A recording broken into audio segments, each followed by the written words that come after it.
Another bite-sized marketing webinar with me, Miles from Miles Marketing. And today's topic is email marketing. And I'm going to run through some do's and some don'ts.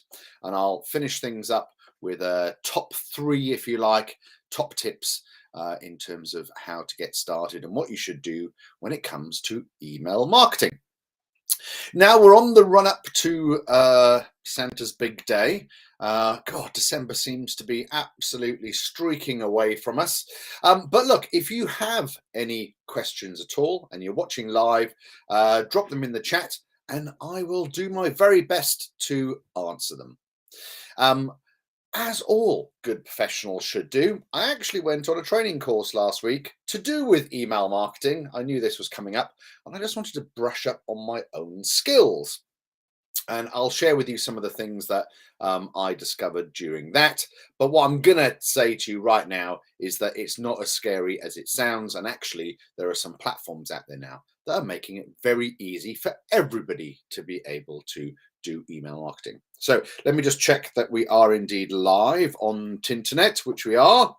I'm going to just keep an eye on that so I can see that people are on and people are coming on. So hello. Welcome to you all. I'm going to reduce the preamble here, but I do want to draw your attention to a very special New Year's webinar. And my special guest will be the effervescent Stephen Shaw, who's going to be talking about the M word. Now, I don't know what words pop into your mind when you hear the phrase the M word, but Stephen is an expert in the metaverse.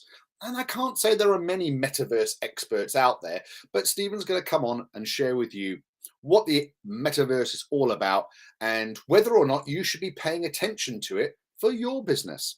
That's happening on the 10th of January. And I have been contacting some of you lovely people out there and seeing if I can get my list of participants up for the rest of the year. We're already booked for a couple into the new year. So I'm hopefully going to bring you lots of great special guests to share their valuable knowledge with you, all for free on LinkedIn, YouTube, and my Bite Size Marketing podcast.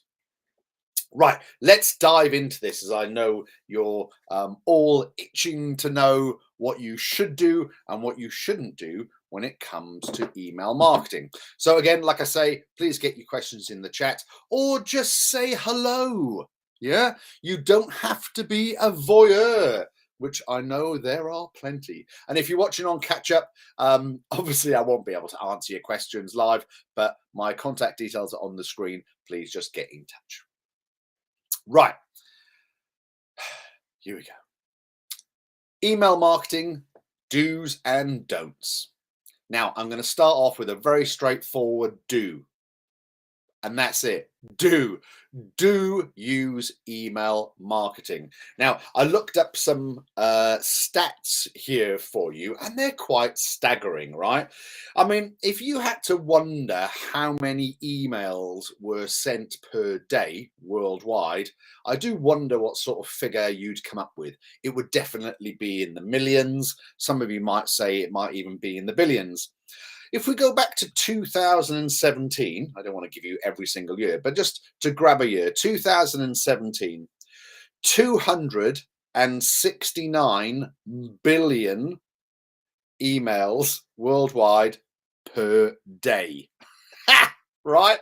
That is a lot of emails. The year after, it had increased to 281 billion per day. And it's projected that in 2023, so next year, there will be over 347 billion emails happening per day.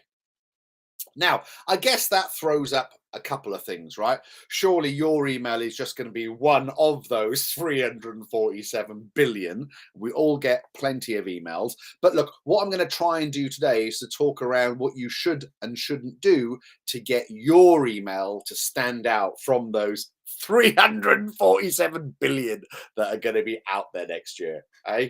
Woo! What a tall order this is. Now, I'm looking down. I always say this. I'm looking down because I'm reading my notes to make sure I don't miss anything for you. I'm going to say the first do, apart from do email marketing, is to pick the right platform to send your emails from. Okay, and there's probably three main ways in which you can do this. The first one is that you can do it yourself off of your current email platform. Gmail, Outlook, whatever it is that you use, you could send emails manually from this platform. What I'm going to say to you, though, is this. There's very limited stats in terms of you getting feedback as to how well those emails performed. And there are limited to no templates to use in terms of making them look nice, etc., etc. So like all of my advice when it comes on here, I say, yeah, have a go at things if you think you're capable, but always give a specialist job to a specialist person. So that being said, here's your next port of call, and that would be to use a good quality CRM system. And we've talked about CRMs, they're customer relationship management systems, where you keep track of your contacts and your marketing campaigns. You can plug them into things like your websites, and you can also generate email marketing campaigns from them, or digital campaigns, depending on what you like to call them.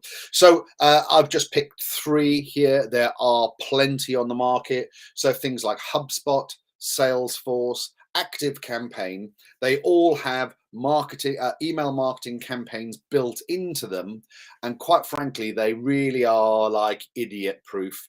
You're able to go into them. It's a sort of a fill in the gaps type thing. You can use templates, you can drag and drop your images, and you can create links within them to be able to push people through to websites or promotions, etc., etc. So if you do use a CRM system, I think the basic way to start is to use the facilities within those. And if you feel like you want to be more advanced, then you could use a specialist email application. I'm sure you're all very familiar with things like MailChimp or Sendinblue or GetResponse. And again, there's a huge array of others that are out there. And what you're going to get by using a specialist tool is you're going to get specialist hints and tips and ways in which best practices in terms of the ways in which you send your emails. Some of them now have got great templates to use, and so on and so forth. So I don't want to sort of encroach on other do's and don'ts, but do pick a platform that is relevant to you and your business. The second thing I'm going to say is you must select your target market or filter who you're going to send these things to. Okay, so identify the receiver. Maybe within your CRM system you already subcategorize your customers, and make sure that within the way in which you email that you are hitting the right target.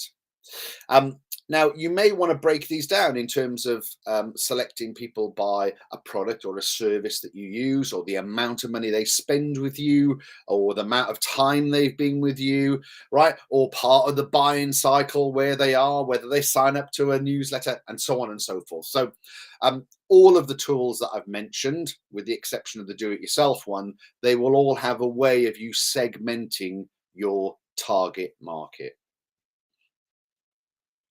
Now, these aren't in any particular order, right? So I would say that one of the first things you've got to do is set yourself a goal or an objective in terms to why you're doing said email campaign, right? Don't just do it for nothing. But what I'm going to say to you now is that now is absolutely, excuse me, the right time to start an email marketing campaign, because you've got something very topical to talk about. So you could wish your customers a very Merry Christmas and a prosperous New Year. Or you could give them some information maybe about your opening hours across the festive season. So there's a good natural way, if you like, to get you into an email campaign. So when you're setting your goal, think about your purpose. All right. Think about whether or not you're just sort of touching base, like I said, wishing them happy Christmas, or whether you're informing them about maybe you've got a new product or a new service that's come online. Um, Maybe you're trying to engage with them to prod them for a response. So maybe you want them to leave a review, as an example. Maybe you've got an offer on, maybe the old Black Friday thing that's just happened, or maybe you've got a new year, new you offer for your products or services, or you may not have heard or communicated with this person for a while. So maybe your campaign is all about reactivating lapsed customers. All right, the list is endless, but set yourself a goal in terms of the campaign. And what I would say is think about doing yourself a plan across the year. We'll talk about frequency in a second, but think about if you're going to start now, do your Christmas one now, and then think about the next one in Jan, and think about the next one in March, and what is your main message and your objective going to be for said campaign. Okay. Now, when it comes to goals, I don't want to overcomplicate things for you, because the majority of you now won't have ever done an email marketing campaign. But when you're using some of these intelligent tools, you can create a little mini funnel. All right.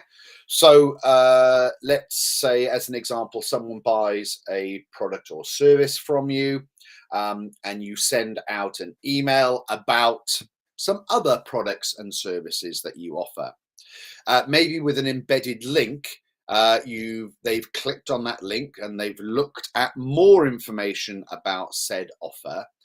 Within some of these email tools, that will allow you to analyze the data and then to be able to follow them up with a follow-up email that's maybe specific to them and is all about the product and service they've been looking at. Now, it can get quite sort of in depth about this, because you can link your website to your CRM, to your email campaigns. And as long as you set the links up correctly, and again, that is quite easy within these email builders, you can track someone's journey from the from the email they've received through to the website and what they've clicked on within the website. So you can start to sort of build a little bit of a picture of the customer journey, and then you can target them with more relevant information. Okay. That can all be automated as well. So a lot of this sounds like hard work, but within some of these clever things like MailChimp, you can create automations which will get triggered when actions happen. Okay. Right. So some of the do's here is do make things eye-catching. Now, make sure that you use images. Maybe you can use a designer to create you a bespoke HTML email in terms of a template and a design, or you can use one of the templates that are within some of the apps that I've mentioned, the HubSpots and the Active Campaigns of this world, and the MailChimps. So think about making it nice and eye-catching. I'm going to say, don't over clutter your emails. Don't make them too long. They're not newsletters. All right, they're just emails. And regarding what the point of the email is, right, your goal and objective, make sure it's all really sort of honed and fine-tuned to try and get that conversion. Okay, we'll talk about call to actions in a second. Now, with your headings, do make your headings grab attention, but don't make them clickbait. All right, you must have had these emails through where it says 50% off, and you open it and you've got to jump through a number of hoops before you get 50% off anything. All right, make sure that you don't disappoint your readers when they open it, because they're expecting topless men, and you don't show them any topless men when they open their emails. All right, so don't just use clickbait. Make it eye-catching, but don't make it misleading. The key to a good headline is that it's short and only up to between 40 and 50 characters in terms of its length. Make sure it's straight to the point. Now, here's a top tip. Do use personalization within a header if you can, because research says that there's an increase in open rate by 50% with a personalized headline. Now, how do you do a personalized headline? The email builders that you have within the softwares that I've talked about, that it's all very sort of straightforward. Okay, so well, I say it's straightforward, right? It's only as straightforward as your database is set up. Okay, so when you're building your CRM and you're building your customer database, it is important that you put someone's first name in the first name column and their surname in the surname column. Don't get them mixed up, because what happens is that your email generator will grab the first name, if that's what you want, dear Miles, right? If you haven't put that Miles in the first name column, it won't select anything. You can do what you can do with some of these things. If you haven't got a first name, it will grab a particular word that you tell it to grab if there is no first name in the field. All right, so dear friend, dear customer, and so on and so forth. Okay, right. Do use, they're called pre-headings, like a subheading. So when you get an email through to your system, either on your phone, you get a notification, or on your computer, you get like a little notification that perhaps comes at the top. It'll say who it's from, but it'll give you like the first line. So within the email builders, it'll ask you for a pre-heading. Make sure that's catchy. So make sure the headline's catchy. Make sure the pre-headline is also eye-catching and pulls people in. In terms of the content, right? This is what most of you want to know. What does the content need to look like, Miles? Well, it needs to be short and sweet, right? The vast majority of people, right? There's over like 300 billion emails getting sent every day, right? You want to stand out from the crowd. People are busy. This is not chapter and verse. This is to get them to bite. This is to get them to engage, right? This is the bait on the hook. This is not the full sort of the full package. So keep things nice and short and condensed and concise, so that people are able to understand what it is you're trying to get across, your goal, right? And get them to do a call to action so they actually engage with you. Now, I talked about personalization in the header. Personalization in the main body also goes a long way. So dear Miles rather than dear friend has a 26% increase in open rate. So if you can personalize things, make sure your database is up to speed, then you're going to get a much higher open rate. And make sure you engage with them. Put a call to action. What's a call to action? Well, it'll be literally what's the word I'm looking for? It's, my mind's gone black now, sorry.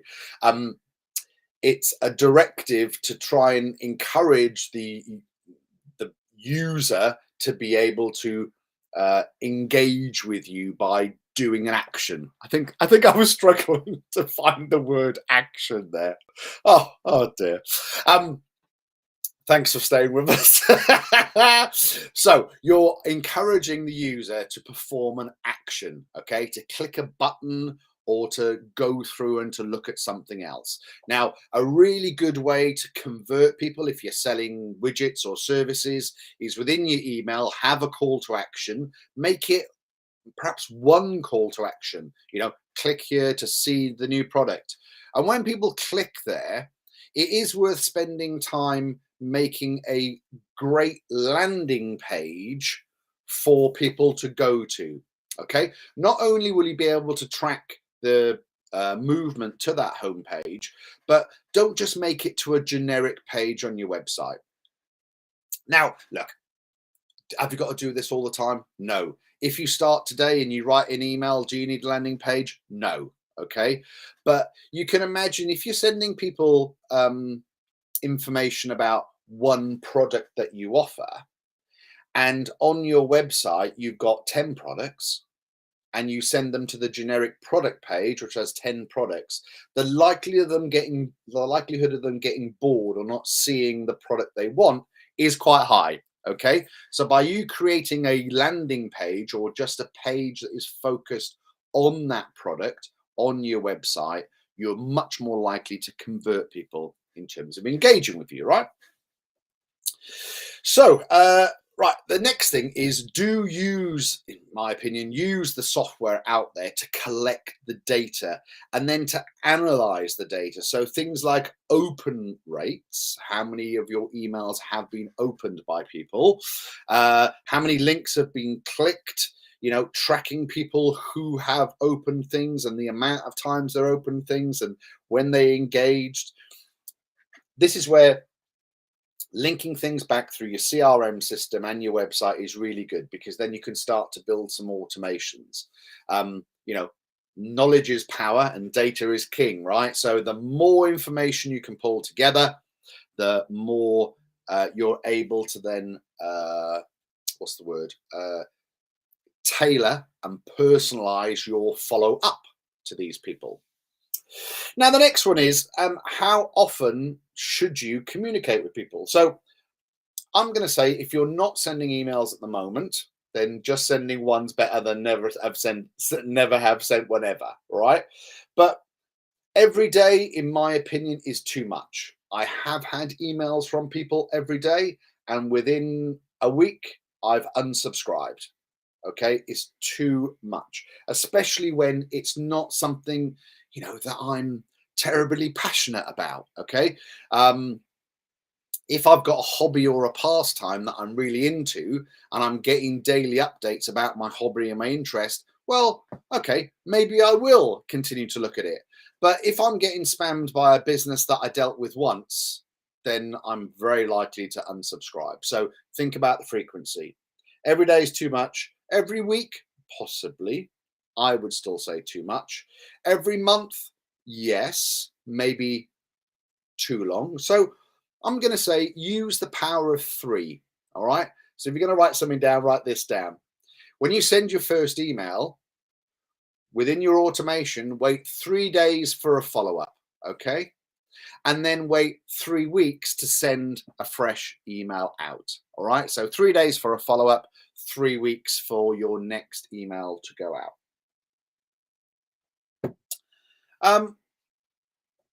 When you're building your emails, think about mobile. Don't think about your desktop, think about your mobile. So if you add too many pictures in, people are going to be scrolling through. Perhaps it's going to be using their data if they're not on an appropriate package for data. So think about how you structure an email when it comes to your mobile device. Think about testing your emails on both desktop and on mobile device. So you can, when you're in these specific builders, and if you're just doing it yourself, send an email to yourself, right? Or to a different email address that you've got access to, a loved one or whatever, just to check what it looks like, just to check that the links work, check the spelling works, check that the images load, check that the headline looks catchy within that little sort of notification piece. Do all those things before you press send and send it to your database, right? The next do have a call to action. Make it really clear. It should be linked to what the whole objective of the email is and getting people to click it. Don't forget to ask, for the call to action. Please click here too. Please do this. Please do. Say please every time, but make sure that there is a point to your email and that there is some button, picture, hyperlink, something for somebody to press or do, and you can track that detail. Now, attention please, the law. Some of you may or may not be familiar with GDPR. I am not going to go into the ins and outs of GDPR right here and now, but you need to familiarize yourself with it if you are handling people's data. The law says that you need to add a physical address to any email communication that goes out.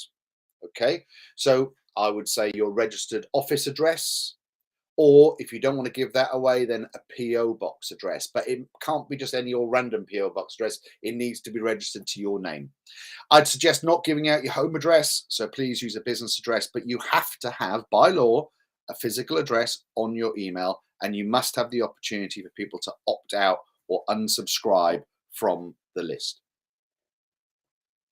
Saying that, in terms of GDPR rules, these people should have already opted in to receiving emails from you, either by a form on your website or subscribing to a newsletter or any other way in which they've engaged with you and given you their permission in order to share. It is against the law for you to sell your data to somebody else. Okay, so please don't do it. I would also encourage you not to buy lists either off other people. It may be a way of sort of getting a lot of email addresses to spam things out to. I would suggest to you not to be so lazy and be a little bit more specific in who you are targeting. Please do not sell and do not buy email lists. What time, Miles, should we send the email to get the best response? Got a pen and paper? Here we go. So 10 o'clock in the morning and between 3 and 4. So let's say 3:30 in the afternoon. And Tuesdays and Thursdays seem to be the best times. Now, that's not to say that sending an email on a Monday at midday is not going to be effective, but if you want to know when the best open rates are, they are 10 o'clock in the morning, between 3 and 4 in the afternoon, and Tuesdays and Thursdays. Did you know that on some of these platforms you can set up a 50-50 split that will either give you some data at the end of the day to show you what open rates have happened with each of the individual? So as an example, you could set up 2 emails that look identical, and you could change slightly the calls to action to see what motivates people to click on things and what works. So I would always say when you're doing email marketing campaigns, and this goes as well for like pay-per-click and all this sort of type of stuff, it's very much a listen, modify, and test. So send it out, track it, see what works, and then evolve it for the next one. Some of the systems out there have like some intelligence built in. So you set up 2 email campaigns to go out.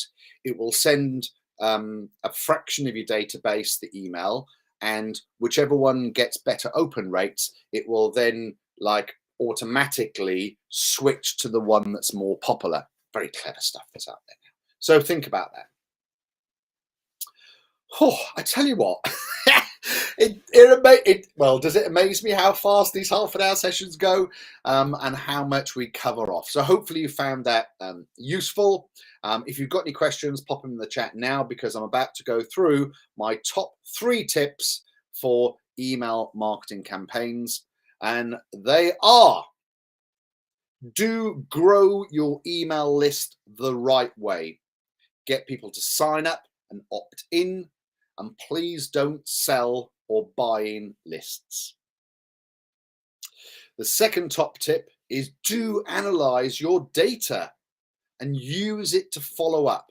Be sort of very targeted and specific. So send out emails to everybody, look at the open rates, those that are engaging with you most, follow them up in the way that they're engaging with you. If they've been clicking on new product links, then send them more details about the new products. And the third tip is get personal.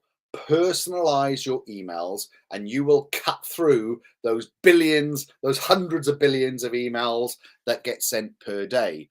Over a 50% open rate when you personalize the header, and over 26% open rate when you personalize the when you address it to a particular person. Dear Miles, as opposed to dear friend.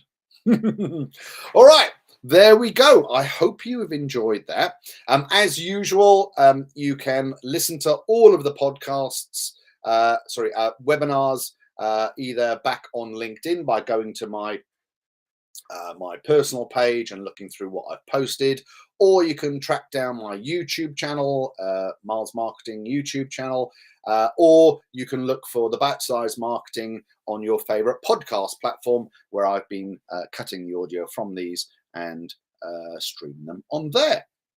That's it. Now we are coming up to the final few webinars of the year. So we will be here, continue to be here every Tuesday. I don't expect people to be joining between Christmas and New Year, but I am going to have a little roundup of the last year in terms of my my webinars. We'll do a little sort of fun little recap for everyone, and then we'll crack on with things properly in 2023. So that's all from me for now. I hope you have enjoyed learning a little bit more about email marketing and the do's and don'ts. And you can catch up with all of these things, I should have said, on my website at milesmarketing.co.uk. So don't be shy, get in touch. Maybe wish me a happy Christmas if you haven't spoken to me for a while. It would be lovely to hear from you. And yeah, if it's cold and snowy where you are today, please stay safe. Ta-ta for now.